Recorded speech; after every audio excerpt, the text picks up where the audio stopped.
The council chamber on Vrexus gleamed with golden light.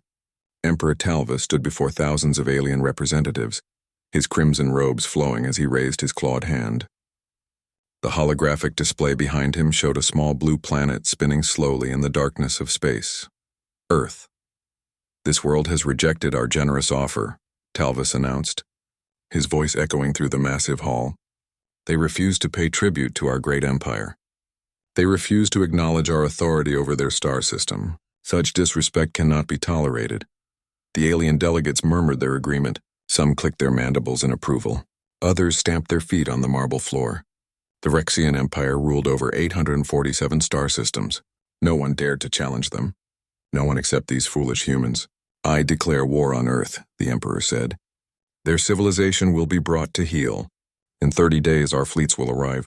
They will submit or they will burn." Across the galaxy, the message traveled through faster-than-light communications. It reached Earth within hours. In the United Defense Headquarters in Geneva, alarms sounded. Red lights flashed across control panels.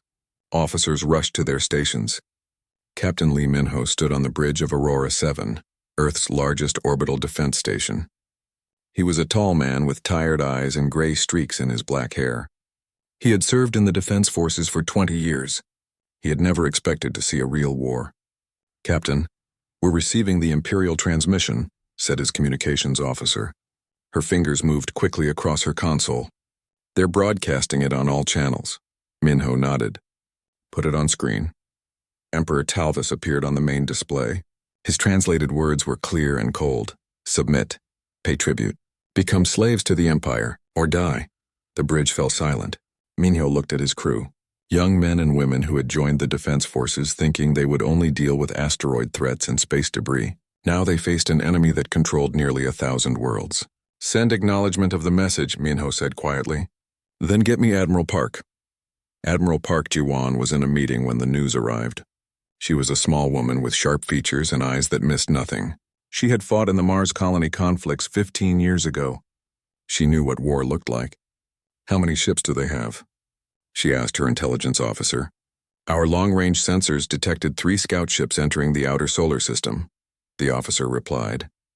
"But our informants in the border regions report that the Empire has over 10,000 warships. They've never lost a major conflict." Park stood and walked to the window of her office. Below her, the Earth turned slowly. Clouds swirled over oceans. Cities glowed like jewels in the darkness. 4 billion people lived down there. They were counting on her to protect them. "What are our orders, Admiral?" asked her second-in-command. Park turned back to face him. "We accept the ultimatum publicly. We tell the Empire that Earth will consider their terms. We buy ourselves time. And privately? Privately, we go to war readiness. Alert all stations. Recall every ship. Activate every defense platform. And contact Dr. Kim.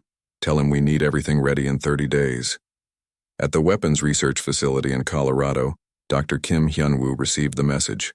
He was a young man, barely 35, but already considered Earth's leading weapons designer. He had spent the last decade working on theoretical defense systems.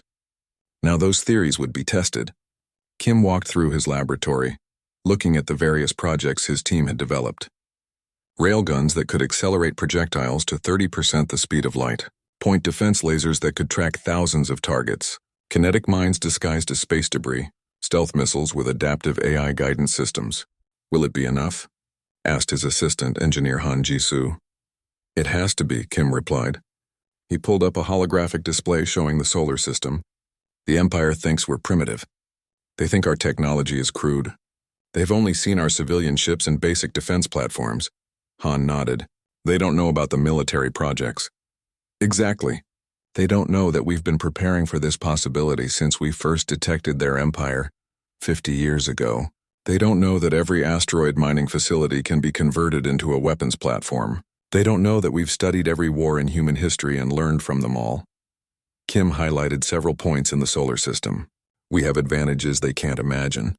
We know our territory, we're defending our home, and we're willing to do whatever it takes to survive." At the North American Aerospace Defense Base, Commander Choi Nari briefed her fighter squadron. She was 28 years old, the youngest squadron commander in the defense forces. She had earned her position through skill and determination. "Ghostwing, listen up. she said to the 20 pilots gathered before her. "The Empire has declared war. They think we're easy prey. They think we'll surrender without a fight." She pulled up an image of a Vrexian warship. It was massive, easily 3 times the size of Earth's largest vessels. "These are their scout ships," Nari continued. "Fast, well-armed, and protected by energy shields. Traditional weapons won't work well against them, but we're not using traditional weapons." She showed them the new fighters they would be piloting, sleek black, covered in radar-absorbing materials, armed with kinetic weapons and equipped with compression suits that would allow them to survive 15G maneuvers. "We're going to fight like humans have always fought," Nari said. "We're going to be fast, unpredictable, brutal. We're going to hit them where they're weak and disappear before they can respond. We're going to make them regret coming to our system." The pilots cheered. They were scared, but they were ready. President Yoon Taejin addressed the world that evening. He stood in the assembly hall surrounded by representatives from every nation. The speech was broadcast to every screen on Earth. "My fellow humans," he began. "Today we received a declaration of war from the Vrexian Empire. They demand our submission. They demand we become subjects of their rule. They give us 30 days to surrender." He paused, letting the words sink in. "I stand before you tonight to say that Earth will not surrender. We will not become slaves. We have faced extinction before. We have faced impossible odds. And we have survived. We will survive this too." The president's voice grew stronger. "The Empire thinks we are weak because we are young. They think we are helpless because we control only one system. They are wrong. We are the species that climbed out of caves and reached the stars. We are the species that split the atom and walked on our moon. We are the species that refused to die when supervolcanoes erupted, when ice ages came, when plagues swept across our world. We are human, and we do not go quietly into the night." The assembly erupted in applause. Across Earth, people watched and felt hope kindle in their hearts. On Aurora 7, Captain Minho watched 3 bright points of light moving past Mars. The Vrexian scout ships. They would arrive at Earth orbit within hours. He took a deep breath and opened a channel to Admiral Park. "Admiral, the scouts are approaching." "I see them, Captain," Park replied. Her voice was calm. "All stations report ready." "Do we really think we can win this?" Park was quiet for a moment. "I don't know, Minho, but I know this. Every species in the galaxy thinks we're primitive. They think we're weak. They're about to learn the most important lesson in human history." "What's that?" "Never corner a predator, especially one that spent millions of years learning to hunt." Minho smiled grimly. "Understood, Admiral. Aurora 7 standing by." The Vrexian scout ships entered Earth's orbital space. Their commanders looked at the planet below with contempt. This would be easy. The humans would break quickly. They had no idea what was waiting for them in the darkness. Commander Vectrus of the Vrexian scout fleet looked at Earth through his viewing screen and laughed. The planet was beautiful, he had to admit. Blue and green and covered in clouds. But its defenses were pathetic. He could see a few orbital stations scattered around the planet. Some satellites. Nothing that could challenge his 3 warships. "Humans," he said to his officers. "They build their cities but cannot protect them. They reach for the stars but remain children. This will be over quickly." His tactical officer pointed at the largest orbital station, Aurora 7. "Commander, that station is powering up weapons." Vectrus laughed again. "Let them. Their primitive guns cannot penetrate our shields. Move to attack formation. Target their defense stations. The Emperor wants them destroyed as a warning." The 3 Vrexian ships moved into a triangular formation. Their shields glowed with purple energy. Weapon ports opened along their hulls. They were each over 1 kilometer long, covered in armor plating that had survived battles across the galaxy. On Aurora 7, Captain Minho watched the enemy ships approach. His heart pounded in his chest, but his voice remained steady. "All railgun batteries, target locks confirmed." "Confirmed, Captain," replied his weapons officer. "All 6 batteries locked on target 1. Fire." The railguns fired. There was no sound in space, but the station shook from the recoil. 6 tungsten rounds, each weighing 2 tons, accelerated down magnetic rails at 30% the speed of light. They crossed the distance to the Vrexian flagship in less than 2 seconds. The enemy shields flickered for a microsecond, then failed completely. The rounds punched through the armor like paper.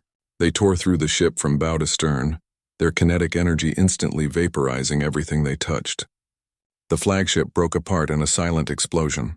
Commander Vectrus had 1 second to realize what happened before his world ended in fire. The other 2 Vrexian ships tried to scatter. Their commanders screamed orders. They had never seen weapons like this. Nothing in the Empire's arsenal moved that fast or hit that hard. Target 2 and 3 locked, announced Aurora 7's weapons officer. Fire, Minho said again. More railgun rounds flew. The second ship managed to dodge the first volley, but the third volley caught it amidships. It spun out of control, atmosphere venting from dozens of holes. The third ship activated its faster-than-light drive, trying to escape. But Earth's defense platforms were spread throughout the orbital space. Station Olympus 3 had a clear shot. Their railguns spoke. The escaping ship vanished in a flash of light. 8 minutes. That's how long the battle lasted. 3 Vrexian warships destroyed. Not one human casualty. Lieutenant Kang Dai-Yun sat at her communication station, listening to the recordings her systems had captured. She was young, just 24, and this was her first combat experience. She was shaking as she played back the alien transmissions. The translations were rough, but the meaning was clear. Panic, confusion, terror. The Vrexian crews had been screaming in their last moments, trying to understand what killed them. "Captain," she said softly. The aliens were asking for mercy at the end. They were trying to surrender. Minho looked at her. His face was hard. Did they give mercy to the colony ships they destroyed in the border regions? Did they give mercy to the species they enslaved? Kang looked down at her console. No, sir. Then play those recordings on all frequencies. Make sure every ship in the Empire hears them. Let them know what happens when they threaten Earth.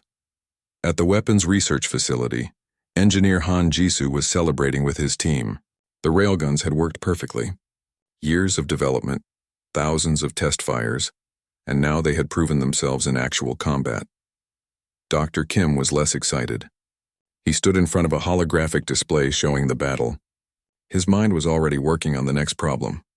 This was just a test, he said to Han. They sent scouts. The Empire will send a real fleet next. But we destroyed them so easily, Han protested. We surprised them. That advantage is gone now. The Empire knows we have powerful kinetic weapons. They'll adapt. They'll bring heavier shields, more ships, better tactics. Kim zoomed in on the wreckage of the Vrexian flagship. We need to stay ahead of them. What else can we use? Han thought for a moment. The mine network? Already deploying it. Admiral Park ordered it activated the moment the battle ended. The stealth missiles? In production. But we need more. The Empire has thousands of ships. We need force multipliers. We need weapons they can't defend against. At Earth Defense Headquarters, Admiral Park Ji-won studied the battle reports. Her staff officers stood around the tactical table looking pleased with their victory. Don't celebrate yet, Park said quietly. This was 3 ships. 3 outdated scouts. The Empire will send hundreds next time, maybe thousands. Her intelligence officer stepped forward. Admiral, we're intercepting communications from the Vrexian command. They're calling this an accident. They're saying the scouts wandered into a minefield by mistake. They're lying to save face, Park said. They don't want to admit that Earth destroyed 3 warships in 8 minutes. But they know the truth. And they're angry. She pulled up a star map showing the Vrexian Empire's territories. Red markers indicated fleet movements. Look at this. They're mobilizing a war fleet. 200 ships. Capital-class warships with full battle groups. They're not playing games anymore. When will they arrive? Asked her second-in-command. 3 weeks. Maybe less if they push their FTL drives. Park zoomed in on the solar system. We have 3 weeks to prepare. 3 weeks to turn our system into a killing field. Get me every resource we have. I want mines in the Kuiper Belt. I want missile platforms hidden in the asteroid field. I want every civilian ship converted to military use. What about the civilian population? Someone asked. Evacuate the orbital colonies to Earth. Underground shelters for anyone near military targets. This is going to get ugly. Commander Choi Nari and her Ghostwing squadron were preparing for their role in the defense. They had new fighters, new weapons, and new tactics to learn. Nari pushed her pilots hard. They flew simulation after simulation, practicing attack runs and evasive maneuvers. Remember, she told them during a briefing, the enemy has shields. Normal weapons won't work well. But shields have gaps. They have weak points. We're going to exploit them, She showed them combat footage from the alien wars Earth's intelligence had collected over the years. The Rexian Empire fought in formations. They used overwhelming firepower and strong defenses. They expected their enemies to fight the same way. "We're not going to fight fair," Nari said. "We're going to hit and run. We're going to use the asteroids for cover. We're going to make them chase us through debris fields where their big ships can't follow. We're going to make them waste ammunition on ghosts and shadows." One of her pilots raised his hand. "Commander, what if they target Earth directly? What if they try to bombard the planet?" Nari's expression hardened. "Then we stop them. No matter what it costs. That's our home down there. Our families. Our friends. We protect them or we die trying." President Yoon Tae-jin received reports from around the world. Every nation was contributing to the defense. Factories were running 24 hours a day, producing weapons and ammunition. Scientists from every country were sharing research. The old divisions between nations had disappeared. Humanity was united in a way it had never been before. But Yoon also received casualty projections. Even with their advantages, Earth would lose ships. People would die. The question was how many. He met privately with Admiral Park in his office. "Can we win this?" he asked her directly. Park looked at the president. She was honest. "I don't know. We have better weapons. We know our territory. We're fighting for survival. But they have numbers. They have experience. They've conquered hundreds of worlds. Then why are you smiling?" Park's smile was cold and hard. "Because they made a mistake. They think we're like the other species they conquered. They think we'll fight their way. They're wrong." "Explain." "Every species they faced before surrendered when they saw the Empire's strength. Or they fought honorably, ship against ship, fleet against fleet. We're not going to do that. We're going to fight dirty. We're going to use every trick humans have learned in 10,000 years of warfare. Ambushes, traps, deception, psychological warfare. We're going to make them afraid." Yoon nodded slowly. "And if we lose? Then we make them pay so dearly that the next species they threaten will have a chance. We make Earth's last stand a warning to the galaxy. Never underestimate humans." 3 weeks passed quickly. The Vrexian war fleet emerged from faster-than-light travel at the edge of the solar system. 200 ships in perfect formation. Their commander, High Admiral Thexus, looked at the sensor readings with satisfaction. "The humans are hiding," he said. "They know they cannot win. Advance to Earth orbit. Prepare bombardment weapons. We will give them one chance to surrender. Then we will destroy their civilization." The fleet moved forward, engines glowing in the darkness. They passed the orbit of Neptune, then Uranus, Saturn. They had no idea they were already surrounded. The Kuiper Belt was full of objects. Asteroids, comets, debris. And hidden among them thousands of mines waiting silently. On Aurora 7, Captain Minho watched the enemy fleet advance into the trap.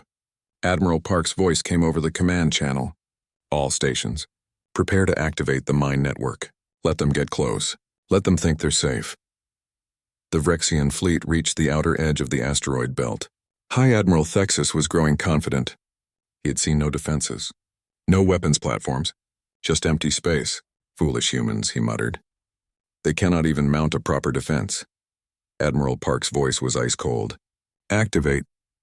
High Admiral Thexus stood on the bridge of his flagship, the Eternal Glory. Around him, 200 warships moved in perfect formation through the asteroid belt. His tactical officers monitored their sensors, reporting nothing but rocks and ice. "Pathetic," Thexus said. "The humans fled. They abandoned their system without a fight, advanced to Earth orbit. We will claim this world for the Empire." Then the asteroids moved. What Thexus thought were rocks suddenly activated. Thousands of objects lit up with engine burns. They accelerated toward the Vrexian fleet at impossible speeds. Kinetic mines, each one packed with explosives and fitted with targeting systems. "Evasive maneuvers," Thexus screamed. Too late. The first wave of mines hit. They didn't try to penetrate shields. They simply rammed into the Vrexian ships at tremendous velocity. The kinetic energy alone was devastating. Shields flickered and failed. Armor crumpled. Ships began to break apart. A mine struck the destroyer next to Thexus's flagship. The explosion was massive. Another destroyer tried to turn away, but 3 mines hit it in quick succession. It split in half, both sections tumbling through space. "Return fire," Thexus ordered. "Destroy those mines." His ships opened fire with energy weapons and missiles. They destroyed hundreds of mines. But there were thousands more. And while the Vrexian fleet focused on the mines, they didn't see the next threat. Officer Nam Yuna sat in the Tactical Coordination Center deep inside Earth's moon. She watched her screens carefully. The mine network had done its job. Now it was time for Phase 2. Launch missiles, she said calmly. All platforms fire. Hidden missile platforms scattered throughout the asteroid belt came to life. Thousands of missiles launched simultaneously. These weren't normal missiles. Each one had an artificial intelligence system that let it think and adapt. They didn't fly in straight lines. They curved and dodged, using the asteroids for cover. They communicated with each other, coordinating their attacks. The Vrexian point defense systems tried to shoot them down. They managed to destroy many missiles, but the AI-guided weapons learned from each loss. They adjusted their approach. They found gaps in the defenses. Missiles began hitting home. One struck the Eternal Glory's engine section. The flagship shuddered. Another hit an ammunition storage on a cruiser. The ship exploded from within. Captain Bayek Sung-ho commanded the USS Incheon, a vessel that had started life as a submarine before being converted for space combat. His ship was hidden inside a hollow asteroid, completely invisible to enemy sensors. Distance to target? He asked his weapons officer. 2,000 kilometers and closing. They haven't detected us, Bayek smiled. Submarine warfare had been a human specialty for hundreds of years. Stealth, patience, waiting for the perfect moment to strike. Space was just another ocean. Fire torpedoes, full spread. The Incheon launched 6 torpedoes from its hidden position. Each torpedo was designed to look like space debris until the last moment. They drifted toward the Vrexian fleet, engines cold, looking like pieces of destroyed ships. A Vrexian battleship never saw them coming.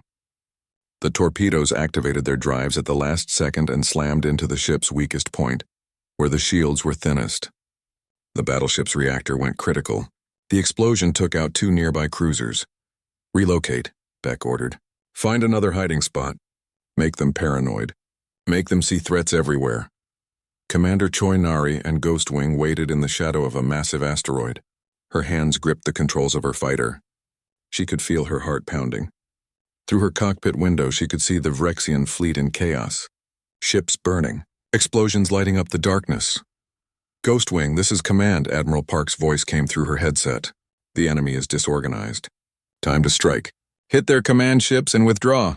Copy that, Nari replied. She switched to her squadron channel. All fighters follow my lead. Attack pattern Delta. Focus on the ships with the most communications traffic. Those are their commanders. 20 fighters launched from their hiding places. They accelerated at 15 gravities, speed that would kill normal pilots. But Nari and her squadron wore compression suits filled with liquid that supported their bodies against the crushing force. They had trained for months to endure this. The fighters were coated in materials that absorbed radar and sensor beams. They were nearly invisible until they opened fire. Nari targeted a large cruiser that was broadcasting orders to the scattered fleet. She locked on and fired her kinetic cannons. The rounds hit the cruiser's bridge. The ship went silent, its command center destroyed. Nari's fighter streaked past at incredible speed, already turning toward the next target. Her squadron followed her example. They hit and ran, never staying in one place long enough for the enemy to target them. They used the asteroids for cover, appearing and disappearing like ghosts. A Vrexian fighter wing tried to intercept them. It was a mistake. Nari's pilots were better trained and their ships were faster. The human fighters performed maneuvers that seemed impossible, turning at angles that should have torn them apart. Within minutes, the Vrexian fighters were destroyed. Ghostwing, withdraw, Nari ordered. We've done our job. Let's go home. High Admiral Thexus watched his fleet fall apart. In less than 30 minutes, he had lost over 100 ships. His formations were scattered. His commanders were dead or out of communication. His once proud armada was burning. Retreat, he finally ordered. All ships, emergency FTL jump. Retreat to Rally Point Gamma. But the humans weren't done. Lieutenant Kang Dayun had been monitoring the Vrexian communications. The moment she heard the retreat order, she sent a signal to Admiral Park. They're running, Admiral. Good, Park replied. Launch the pursuit drones. Small, fast drones had been waiting in reserve. They launched now, chasing the retreating Vrexian ships. They weren't powerful enough to destroy the ships, but they could track them. They could follow them through FTL jumps and report their location. More importantly, they broadcast recordings of the battle on all frequencies. They made sure every ship in the retreating fleet heard the screams of their dying comrades. They made sure the survivors would have nightmares, psychological warfare. Humans had invented it thousands of years ago. Now they used it against an enemy that had never experienced it. The Vrexian fleet jumped away, leaving behind debris and bodies. Over 100 ships destroyed, 20,000 aliens dead. The mighty Empire had been humiliated. On Aurora 7, Captain Minho watched the enemy flee. His crew was cheering. They had won. Against impossible odds, they had won. But Minho didn't cheer. He had seen the casualty reports. Earth had lost 12 defense platforms. 300 people dead. The USS Incheon had been damaged. 2 fighters from Ghostwing hadn't made it back. He thought about the Vrexian crews he had killed. Thousands of individuals who had families and dreams. They had been following orders from an emperor who thought he could conquer anyone.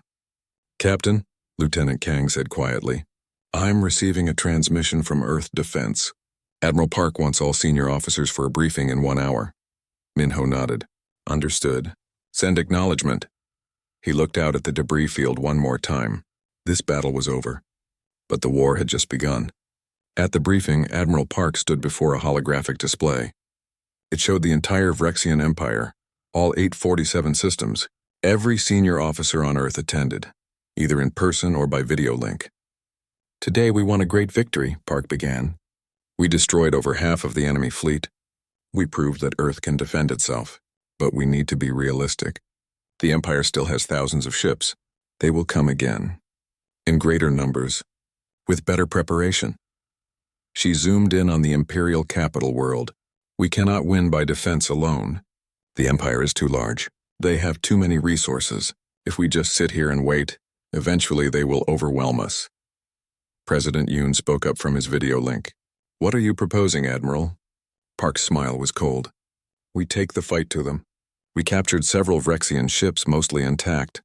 Dr. Kim's team is studying their FTL drives. Within weeks, we can adapt the technology for our ships. We can reach their territory." "You want to invade the Empire?" someone asked in disbelief. "No, I want to destroy it." Park highlighted several systems on the map. "These are supply depots, fuel stations, shipyards, the infrastructure that supports their fleet. We hit them. We destroy their ability to wage war. We make them defend 1,000 worlds instead of attacking one." "That's total war," President Yoon said quietly. "Yes, total war. The kind of war humans are very good at." Park looked at each officer in turn. "The Empire thinks we're primitive. They think we'll fight honorably. They're wrong. We're going to fight to survive, and that means we'll do whatever it takes." Dr. Kim appeared on another video screen. "The FTL drives are ready for testing. We can have modified drives on 50 ships within 2 weeks." Engineer Han added, "We're also developing new weapons based on captured Vrexian technology. Plasma weapons. Energy shields. We're combining their tech with ours to create something better than either." Commander Nari spoke up. "My pilots are ready. Point us at a target and we'll hit it." Captain Baek nodded. "The submarine fleet is prepared for deep raids." Park looked at President Yoon. "Mr. President, this is your decision. Do we defend and hope they give up? Or do we attack and force them to surrender?" Yoon was quiet for a long moment. He thought about Earth, about humanity, about what they had survived throughout history. Ice ages, plagues, world wars. Humans didn't survive by being passive. "Admiral Park," he said finally, "prepare your offensive. Show the Empire what happens when they threaten Earth. Show them what humans are capable of." Park saluted. "Yes, Mr. President. We'll make them regret starting this war." Across the galaxy, Emperor Talvis received reports of the disaster. His face turned dark with rage. He had lost over half of a war fleet. The humans had made him look weak. Other species in the Empire were already whispering, questioning his power. "Mobilize the Grand Armada," he ordered. "Every ship, every fleet. I want 2,000 warships ready to move. We will crush Earth completely. We will destroy their world and everyone on it." His advisors looked nervous. The Grand Armada was the Empire's ultimate weapon.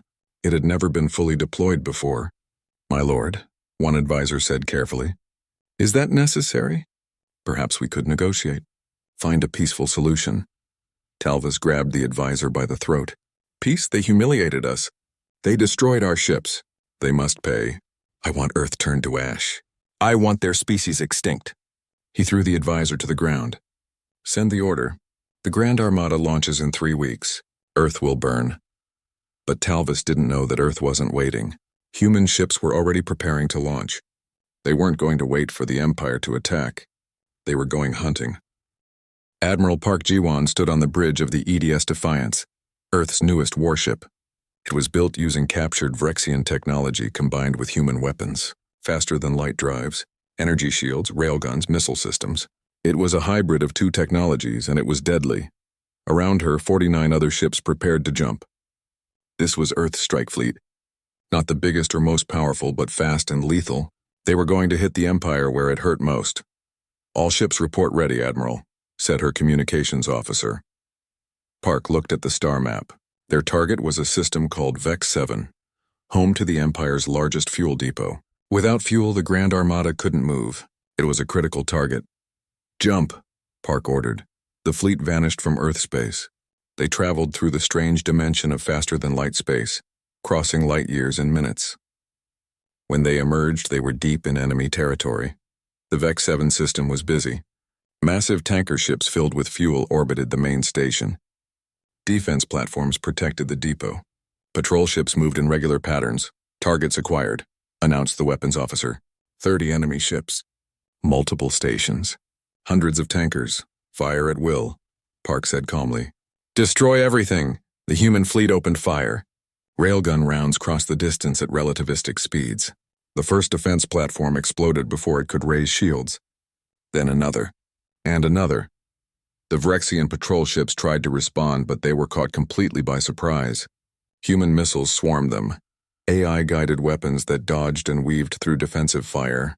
Within minutes, the patrol fleet was destroyed. Captain Baek Sung-ho commanded the USS Incheon in this attack. His mission was special. While other ships destroyed the stations and defenders, he targeted the fuel tankers. Launch torpedoes, he ordered. Target the tankers with full loads. His ship fired. The torpedoes struck home. Fuel tankers began to explode one after another. The explosions were massive, each one bright enough to light up the system. Chain reactions spread through the depot. More tankers exploded. Within 30 minutes, Vex 7 was an inferno, millions of tons of fuel burning in space. The depot was completely destroyed. The Empire's fuel reserves for this entire sector were gone. All ships withdraw, Admiral Park ordered. Jump to Rally Point Alpha. The fleet vanished again, leaving behind destruction and chaos. Major Shin Jae-hyun led a different kind of mission. He commanded Earth's Marine Forces, soldiers trained for ship-to-ship combat. His unit was aboard a fast attack ship, hunting Vrexian supply convoys. They found one near a planet called Draxus, 10 large transport ships carrying weapons and ammunition to Imperial fleets, protected by 5 escort warships. Approach from the planet's shadow, Shin ordered. Stay hidden until we're close. His ship moved silently through space, using the planet to mask its approach. They got within 1,000 kilometers before being detected. They see us, the pilot shouted. Good. That means they're looking at us and not behind them. Shin smiled. 3 more human ships appeared from different directions. They had timed it perfectly. The Vrexian escorts were surrounded. The escorts tried to fight, but they were outnumbered and outmaneuvered. Human ships focused their fire, destroying escorts one by one. Within 10 minutes, all 5 were debris. That left the transport ships. They were unarmed and undefended. Prepare boarding pods, Shin ordered. We're taking those ships intact. Boarding pods launched from the human ships. They were small armored capsules that could punch through ship hulls. Each pod carried 6 Marines in powered armor. Shin's pod hit a transport ship's hull with a metallic clang.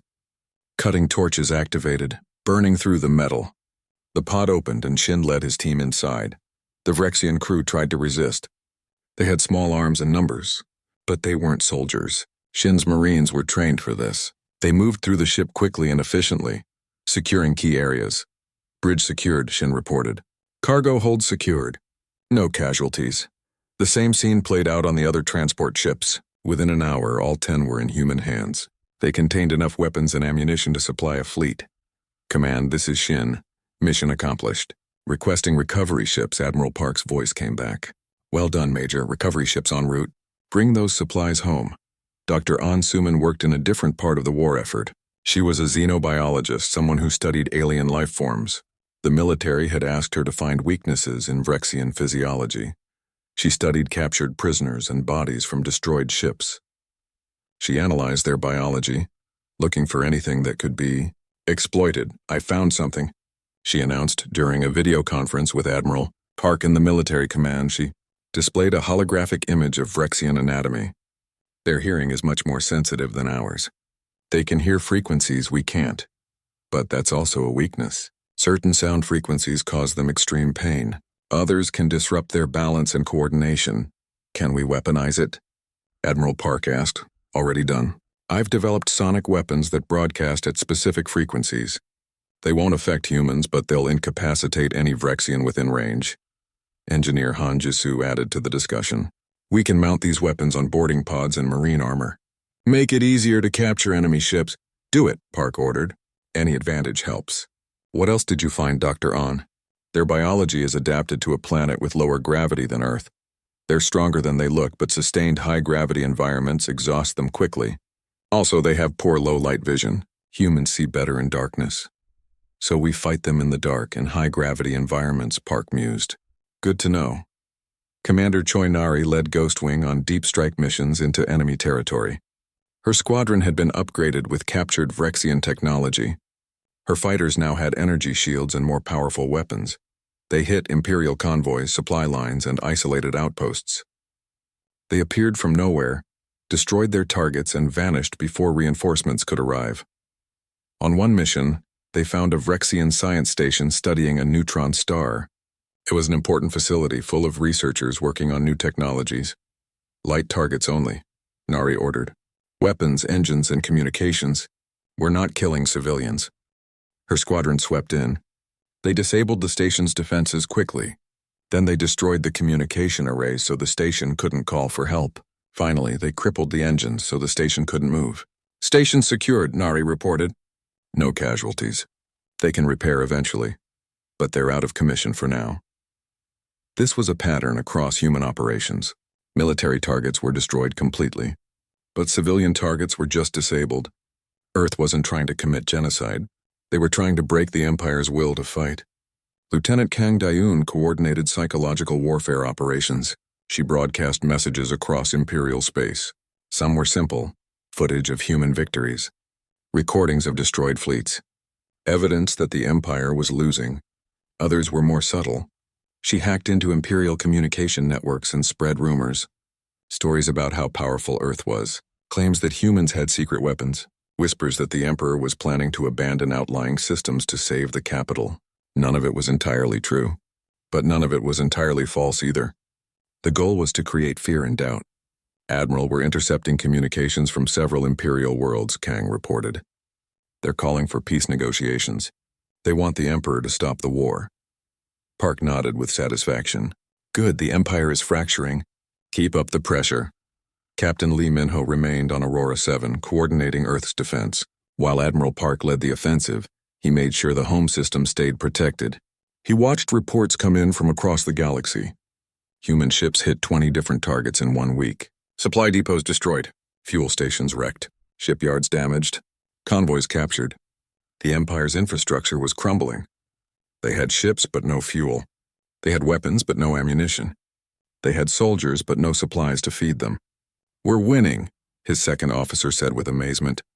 We're surviving, Minho corrected. The Grand Armada is still out there. 2,000 ships. When they arrive, this will be the real test. President Yoon Taejin addressed the Earth Assembly again. This time his message was different. For 3 weeks our forces have been striking at the Vrexian Empire. We have destroyed their ability to wage war. We have shown them that Earth cannot be conquered. But we have also been careful. We do not target civilians. We do not commit atrocities. We fight to defend ourselves, not to become monsters. He paused, letting his words sink in. I have sent a message to Emperor Talvas. I have offered peace. We will cease our attacks if the Empire agrees to leave us alone. We will return captured ships and prisoners. We ask only for our independence. The Emperor has not responded. Instead, he is sending the Grand Armada to destroy us. 2,000 ships. The largest fleet ever assembled. They will arrive within days. Yoon's voice grew firm. So be it. If the Empire wants war, we will give them war. But let it be known across the galaxy, Earth did not choose this. We offered peace. The Empire chose destruction. And they will learn the hardest lesson in human history. We do not give up. We do not surrender. We survive. Across Earth, people prepared for the coming battle. Civilians evacuated to underground shelters. Defense platforms armed themselves. Every ship that could fly took up position around the planet. Dr. Kim Hyunwoo worked day and night in his laboratory. He had one more weapon to deploy, something he had been developing since the war began. Something that could change everything. Will it work? Engineer Han asked nervously. In theory, yes, Kim replied. We can create artificial gravity wells using modified FTL technology, strong enough to trap ships, preventing them from jumping away. And if it doesn't work? Kim smiled grimly. Then we die fighting. But at least we tried everything. In space, Admiral Park prepared her fleet for the final battle. They had been hitting the Empire for weeks. Now they would return home to defend Earth one last time. All ships set course for Earth, she ordered. We're going home. The fleet jumped, leaving behind a trail of destroyed Imperial facilities. They had hurt the Empire badly, but the Empire still had one more attack left in them. The Grand Armada was coming, and Earth would be ready. Major Shin Jae-hyun stood on the bridge of his captured transport ship. He had been in the field for weeks, hitting Imperial targets. Now he was heading home too. Do you think we'll win? One of his Marines asked. Shin looked at the young soldier. He thought about everything Earth had accomplished. A single world standing against an empire. Winning battles they shouldn't have won. Surviving against impossible odds. I think humans have been counting ourselves out for thousands of years, Shin said. Every time we prove ourselves wrong. Every time we survive what should kill us. This time won't be different. But 2,000 ships? Then we'll destroy 2,000 ships. Or die trying. Either way, we'll make sure the galaxy remembers Earth. We'll make sure every species out there knows. Never start a war with humanity. Because we'll finish it. The Marine nodded, looking more confident. Shin turned back to the viewport. Earth was out there somewhere in the vast darkness. Home. Worth fighting for. Worth dying for. The Grand Armada was coming, and Earth's forces were ready to show them what humans were truly capable of. The Grand Armada emerged from faster-than-light travel at the edge of the solar system. 2,000 warships in perfect formation. The largest fleet ever assembled in galactic history. At its center was the dreadnought Infinite, a ship so massive it could be seen with telescopes from Earth. Grand Admiral Korthus commanded the Infinite. He was the Empire's greatest military leader, a veteran of 100 campaigns. He had never lost a battle. He looked at Earth through his viewing screens and felt no pity. This world would burn. The Emperor had commanded it. Broadcast the final surrender demand, he ordered. His communications officer activated the transmission. It went out on all frequencies in every human language. People of Earth, this is Grand Admiral Korthus of the Vrexian Empire. You have attacked our territory. You have destroyed our property. You have killed our people. For these crimes, your world is sentenced to destruction. You have 1 hour to broadcast your unconditional surrender. If you do not, we will bombard your planet until nothing lives. You cannot win. You cannot escape. Surrender or die. On Aurora 7, Captain Lee Minho listened to the ultimatum. His crew looked at him, waiting for orders. He thought about everything Earth had been through. The struggles. The victories. The losses. He opened a channel to Admiral Park. Admiral, what are your orders? Admiral Park Ji-won stood on the bridge of the Defiance. Her fleet had returned to Earth just hours before. Every ship was damaged. They had been fighting for weeks. Her crews were exhausted, but they were also angry. They were also determined. She opened a channel to the Grand Armada. Her voice was clear and cold. Grand Admiral Korthus, this is Admiral Park Ji-won of Earth Defense. We have received your ultimatum. Here is our response. Come and take it. Minho smiled when he heard those words. His crew cheered. Across Earth's defense fleet, humans prepared for battle. They knew they might die. They didn't care. This was their home, their species, their future, foolish, Korthus muttered. He turned to his tactical officer. Advance. Battle formation. Destroy all orbital defenses. Then begin planetary bombardment. The Grand Armada moved forward. 2,000 ships advancing like a wall of metal and death. Their shields glowed with energy. Their weapons charged. They expected to crush Earth's defenses within hours. They passed Neptune's orbit, then Uranus, Saturn, getting closer to Earth with each passing moment. Dr. Kim Hyun-woo watched from his command center deep inside the moon. His fingers moved across holographic controls. Everything was ready. The weapon he had spent weeks developing. The trap that would change everything. "They're entering the kill zone," Engineer Han Ji-soo reported. "All systems ready." "Not yet," Kim said. "Let them get closer. We only get one shot at this." The Grand Armada reached Jupiter's orbit. "Still advancing. Still confident now," Kim said quietly. "Activate the gravity well." Hidden platforms scattered throughout the solar system activated simultaneously. They were based on modified FTL technology. They created artificial gravity wells, massive distortions in space-time itself. The Grand Armada suddenly found itself trapped. Ships that tried to activate their FTL drives found they couldn't. The gravity wells prevented faster-than-light travel. They couldn't escape. They could only fight. "What is this?" Cortus demanded. "What have they done?" His science officer looked terrified. "Admiral, they've created artificial gravity fields. We're trapped in the system." "We can't jump away."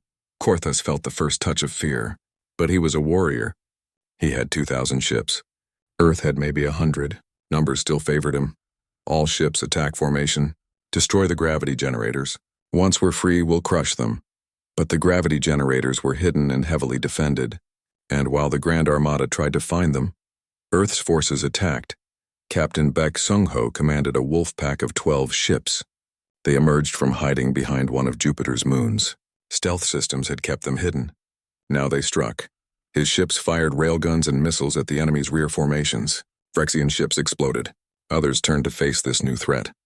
That exposed their flanks to more attacks from different directions. "Hit and run," Beck ordered. "Never stay in one place. Make them chase ghosts." Commander Choi Nari led Ghost Wing in the most dangerous attack of all. Her fighters had to get close to the Infinite and disable its main weapons. It was nearly suicide. She didn't care. "Ghost Wing, follow me. Attack pattern Omega." Her squadron dove toward the massive dreadnought. Point defense fire filled space around them. 2 fighters exploded immediately. Another was damaged and had to withdraw. But the rest pressed on. Nari targeted the Infinite's main plasma cannon. It was charging, preparing to fire at Earth. If that weapon discharged, it could destroy entire continents. "All fighters target that cannon. Everything we have," railguns fired. Missiles launched. The concentrated fire struck the plasma cannon just as it finished charging. The weapon exploded catastrophically. The blast tore through several decks of the Infinite, killing thousands. "Cannon destroyed," Nari reported. "Ghost Wing, withdraw." She had lost 6 pilots. 6 friends.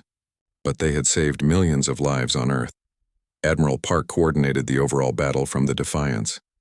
She watched the tactical display, seeing the entire battlefield. The Grand Armada was strong, but it was also confused. Human tactics were unlike anything they had faced before. "Target the command ships," she ordered. "Kill their leaders. Make them disorganized." Human ships focused fire on vessels that were broadcasting the most communications. Command ships. Coordination vessels. One by one they went dark. The Grand Armada began to lose cohesion. Ships stopped following formation. Some attacked on their own. Others tried to defend. There was no unified strategy. Major Shin Jae-hyun led a boarding assault on one of the Empire's larger battleships. His Marines used the sonic weapons Dr. An had developed. When they breached the ship, they activated the weapons. Rexian crew members collapsed, clutching their heads in agony. The sonic frequencies disrupted their nervous systems. Shin's Marines moved through the ship quickly, meeting no resistance. "Engineering secured," Shin reported, redirecting all power to their weapons. Friendly fire pattern activated. The captured battleship opened fire on its own fleet. Phyrexian ships tried to respond, confused about what was happening. By the time they realized the ship was captured, it had destroyed 2 of their cruisers. Shin and his Marines evacuated just before the ship was destroyed by its own side. Lieutenant Kang Daeun broadcast recordings of the battle on all frequencies. She made sure every ship in the Grand Armada could see what was happening. See their command ships destroyed. See their formation broken. See their comrades dying. She also hacked into personal communication channels. Phyrexian soldiers were sending messages home, saying goodbye to their families. She broadcast those too. Let everyone hear the fear. Let everyone understand the cost. President Yoon Tae-jin watched the battle from Earth. Billions of people watched with him. They saw their defenders fighting against impossible odds. They saw human courage and determination, but they also saw ships destroyed, brave people dying. The defense platforms around Earth took heavy fire. Aurora 7 was hit multiple times. Captain Minho kept his station fighting even as sections depressurized and crew members died. "We're losing the eastern defensive grid," a general reported to Yoon. "Reinforce it," Yoon ordered. "We cannot let them through to Earth." The battle raged for hours. Slowly, impossibly, the Grand Armada began to break. They had numbers, but humans had determination. They had strength, but humans had cunning. They had honor, but humans had the will to survive. Grand Admiral Korthus watched his fleet die around him. Half his ships were destroyed or disabled. The others were scattered and demoralized. Earth's defenses were still holding. This was impossible. How could one world defeat the Empire's greatest fleet? "Admiral, we must retreat," his second officer urged. "We cannot retreat. The gravity wells trap us. Then we die here." Korthus looked at Earth. That small blue world had destroyed his fleet, had humiliated the Empire, had proven that they could not be conquered. He made a decision. "All ships focus on the infinite. Transfer all power to the main engines. We're going to ram Earth. If we cannot conquer them, we will at least kill as many as possible." The infinite turned toward Earth. Its massive engines burned at maximum power. It accelerated, using every bit of energy to build speed. It would hit Earth like a meteor. The impact would kill billions. "They're on a collision course," Dr. Kim shouted. "We can't stop something that size." Captain Minho saw what was happening. He made his decision instantly. "Aurora 7 to all stations. I'm intercepting the infinite. Evacuate all nearby ships." "Captain, you'll be destroyed," Admiral Park protested. "I know," Minho said calmly. "But Earth won't be. It's been an honor, Admiral." He cut the transmission. He looked at his crew. "Anyone who wants to evacuate, go now. I won't order you to die with me." No one moved. Lieutenant Kang spoke for them all. "We stay, Captain. We finish this together." Minho nodded, feeling proud. "Then let's show them what humans are made of." All power to engines. Ram speed. Aurora 7 accelerated toward the infinite, a small station against a massive dreadnought. It was suicide. It was also necessary. But Commander Nari had other ideas. She and the surviving members of Ghost Wing had one more trick. "All fighters concentrate fire on the Infinite's engine section. We can cripple it." Her squadron attacked the dreadnought's engines. Railgun rounds punched through damaged armor. Missiles found weak points. One engine failed. Then another. The Infinite began to slow. Its course shifted slightly. It would miss Earth, but it was still moving. Still dangerous. Major Shin had an idea. "Command, this is Shin. I can board that ship. If I can reach the reactor, I can cause an overload." "Negative," Admiral Park said. "You won't have time to escape. I know. But billions of people will live. That's worth one life." Before anyone could stop him, Shin's boarding pod launched. It struck the Infinite's hull. Cutting torches burned through. Shin and 6 volunteers entered the dying ship. They fought through corridors filled with dying crew members. They used their sonic weapons and superior training. Nothing stopped them. They reached the reactor chamber. Shin looked at the massive power core. He knew what he had to do. "Everyone else, get out," he ordered his team. "I'll handle this." "Sir, we're not leaving you," one Marine protested. "That's an order, soldier. Tell them what we did here. Tell them we won." The Marines reluctantly withdrew. Shin watched them go. Then he turned to the reactor controls. He began overriding safety systems, pushing the reactor beyond its limits. Alarms blared. Warning lights flashed. The reactor began to go critical. Shin thought about Earth, about humanity, about everything they had accomplished. He smiled. "Come and take it," he whispered. The Infinite's reactor exploded. The massive dreadnought tore apart from the inside. The explosion was visible from Earth, a new sun burning in the sky. Grand Admiral Korthus and thousands of Rexian soldiers died instantly. The remaining ships of the Grand Armada saw their flagship destroyed. They saw their admiral dead. They saw Earth still standing, still fighting. And they broke. Ships began to surrender. Others tried to flee, even though the gravity wells trapped them. A few fought on, but they were quickly destroyed. Captain Minho watched the Infinite explode. His station was battered, but still functional. His crew had survived. Major Shin had saved them all. "Admiral Park," he said quietly. "The enemy fleet is defeated." Admiral Park looked at the tactical display. Of the 2,000 ships that came to destroy Earth, less than 300 remained functional. And they were surrendering. "Cease fire," she ordered. "Accept their surrenders. This battle is over." President Yoon Tae-jin addressed the galaxy. His speech was broadcast on every frequency to every world.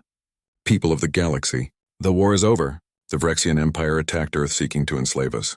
They came with thousands of ships. They came with threats and ultimatums. They believed we would surrender without a fight. They were wrong. Earth has defeated the Grand Armada.